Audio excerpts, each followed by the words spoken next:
নমস্কাৰ মৰমৰ ছাত্ৰ ছাত্ৰী আৰু মোৰ বন্ধু বান্ধৱীসকল আহোম ক্লাছেছ ইউটিউব চেনেলটোত আপোনালোকৰ স্বাগতম জনাইছোঁ। আজি মই তোমালোকৰ কাৰণে এইটো ভিডিঅ'ৰ যোগেদি লৈ আহিছোঁ ক্লাছ 10ৰ ছায়েন্সৰ লেচন নম্বৰ 16। পাৰ্টটোৰ নাম হ'ল তোমালোকৰ প্ৰাকৃতিক সম্পদৰ ব্যৱস্থাপনা। ছাত্ৰ ছাত্ৰীসকল তোমালোকে ভিডিঅ'টো স্কিপ নকৰাকৈ গোটেইখিনি চাই থাকা। ইয়াত তোমালোকৰ পাৰ্ট ভিত্তিক যিমানখিনি MCQ আছে মই গোটেইখিনি লৈ আহিছোঁ, তোমালোকে চাই থাকা ভিডিঅ'টো স্কিপ নকৰাকৈ। প্ৰথমতে মই এই পাৰ্টৰ বিষয়ে অলপ লৈ আহিছোঁ। প্ৰাকৃতিক সম্পদৰ ব্যৱস্থাপনা কি বস্তু, এইটো কেনেকৈ হয় অলপ তোমালোকক লৈ আহিছোঁ ভিডিঅ'টোৰ যোগেদি।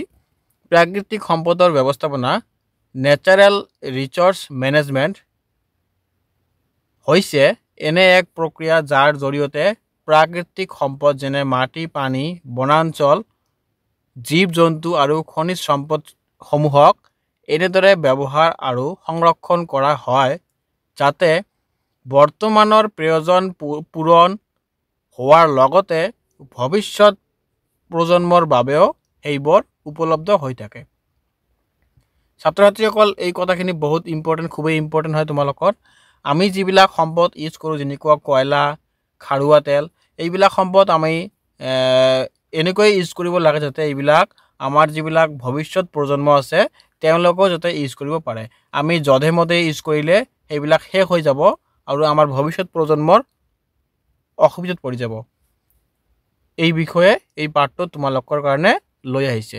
এই ব্যৱস্থাপনাৰ মূল লক্ষ্য হৈছে সম্পদসমূহৰ বহনক্ষম ব্যৱহাৰ নিশ্চিত কৰা। ইয়াৰ অৰ্থ হ'ল তোমালোকৰ পৰিৱেশৰ ওপৰত কোনো ধৰণৰ গুৰুত্বৰ প্ৰভাৱ নপৰাকৈ আৰু ভৱিষ্যতৰ প্ৰয়োজনৰ লগতে কোনো অপচয় নকৰাকৈ সম্পদসমূহৰ সঠিকভাৱে ব্যৱহাৰ কৰা। ছাত্ৰ ছাত্ৰীসকল এই পাঠত মই যিমানখিনি MCQ আছে মই গোটেইখিনি লৈ আহিছোঁ, তোমালোকে চাই থাকা।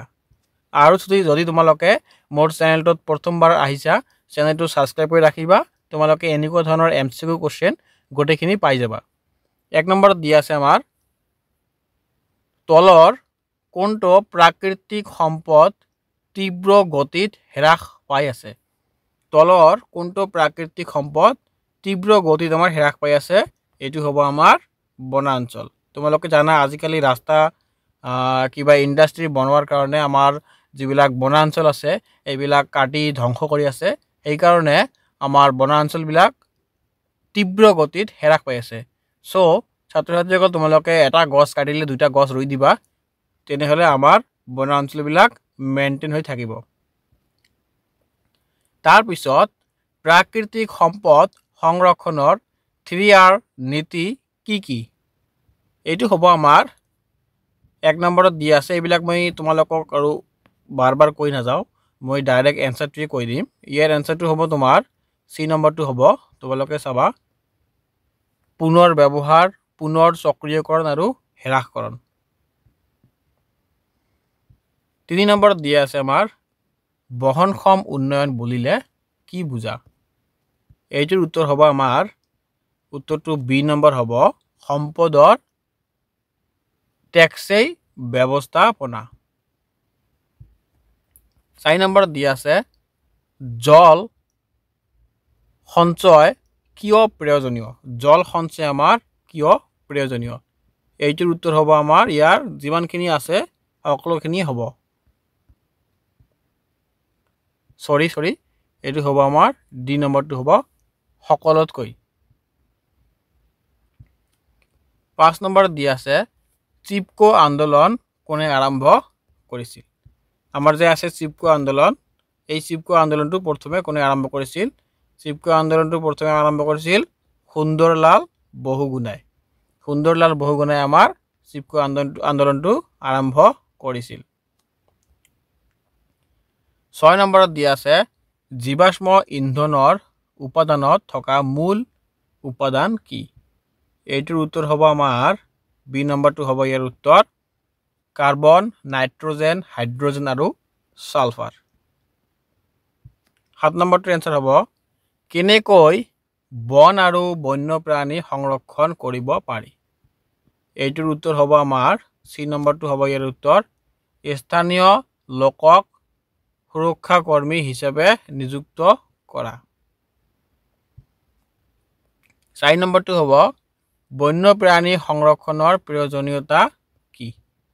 এইটোৰ উত্তৰ হ'ব আমাৰ পৰিৱেশ বজাই ৰখা। 9 নম্বৰটো হ'ব পৰিৱেশৰ ভাৰসাম্যতা ৰক্ষাৰ বাবে কি কৰিব লাগে? ইয়াৰ উত্তৰটো হ'ব আমাৰ এ নম্বৰ বনাঞ্চল সুৰক্ষা পানী সংৰক্ষণ। 10 নম্বৰত দিয়া আছে আমাৰ পুনৰ ব্যৱহাৰ কেনেকৈ কৰা হয়? পুনৰ ব্যৱহাৰ আমি কেনেকৈ কৰিব পাৰোঁ? এইটো হ'ব আমাৰ এ নম্বৰটো একে বস্তু পুনৰ ব্যৱহাৰ কৰা। 11 নম্বৰত দিয়া আছে আমাৰ পানী সম্পদৰ পৰিৱেশন কেনেকৈ কৰিব পাৰি? এইটো হ'ব আমাৰ উত্তৰ চি নম্বৰটো হ'ব পানী বচোৱাৰ ব্যৱস্থা কৰা। 12 নম্বৰটো হ'ব শক্তি সম্পদৰ উদাহৰণ কি? এইটো হ'ব আমাৰ বি নম্বৰটো পানী বায়ু আৰু কয়লা। 13 নম্বৰত দিয়া আছে সৌৰ শক্তি কেনেকৈ লাভ কৰা হয়? এইটোৰ উত্তৰ হ'ব আমাৰ বি নম্বৰ সূৰ্যৰ ৰশ্মিৰ পৰা। সূৰ্যৰ ৰশ্মিৰ পৰা আমি সৌৰ শক্তি লাভ কৰোঁ। 14 নম্বৰত দিয়া আছে কণৰ প্ৰাকৃতিক সম্পদ কি? কণৰ আমাৰ প্ৰাকৃতিক সম্পদ হ'ব বায়ু, সূৰ্য ৰশ্মি আৰু জল মানে পানী। 15 নম্বৰত দিয়া আছে বৃক্ষ নষ্ট কৰাটো কি কাৰণে ক্ষতিকাৰক? মানে আমি এইটো কৈছে যে গছ নষ্ট কৰিলে আমাৰ কি ক্ষতি হয়? সকলো উপযুক্ত। ওপৰৰ এইটো ডি নম্বৰটো হ'ব সকলো উপযুক্ত। 16 নম্বৰত দিয়া আছে চিপকো আন্দোলনৰ উদ্দেশ্য কি? চিপকো আন্দোলনৰ আমাৰ কি উদ্দেশ্য আছিল? চিপকো আন্দোলন কি কাৰণে হৈছিল? এইটো হ'ব আমাৰ বন সংৰক্ষণ। বন সংৰক্ষণৰ কাৰণে চিপকো আন্দোলন আৰম্ভ কৰিছিল। প্লাষ্টিক অপচয় কেনেকৈ কমাব পাৰি? প্লাষ্টিকৰ ব্যৱহাৰ আমি কেনেকৈ কমাব পাৰি? এইটো হ'ব আমাৰ প্লাষ্টিক পুনৰ ব্যৱহাৰ আৰু ৰিচাইকেল। মানে প্লাষ্টিক আমি কেনেকৈ ব্যৱহাৰ কৰিব লাগে? এইটো পেলাই নিদি এইটো পুনৰ ব্যৱহাৰ কৰিব লাগে, মানে ৰিচাইকেল কৰিব লাগে। পৰিৱেশ সংৰক্ষণত বায়ুমণ্ডলৰ ভূমিকা কি? পৰিৱেশ সংৰক্ষণত বায়ুমণ্ডলৰ ভূমিকা হ'ল ইয়াত অক্সিজেন প্ৰদান। 19 নম্বৰত দিয়া আছে কোনটো সম্পদ পুনৰ আগমন হয়? এইটো হ'ব আমাৰ উত্তৰ কয়লা। তাৰপিছত 20 নম্বৰত দিয়া আছে প্ৰদূষণ ৰোধৰ বাবে আমি কি কি কৰিব পাৰি? প্ৰদূষণ ৰোধৰ বাবে আমি কি কৰিব পাৰি? এইটো হ'ব আমাৰ ইয়াত ডি নম্বৰটো এনসাৰ সকলোখিনি, ওপৰৰ যিখিনি আছে গোটেইখিনি। 21 নম্বৰত দিয়া আছে প্ৰাকৃতিক সম্পদ কি?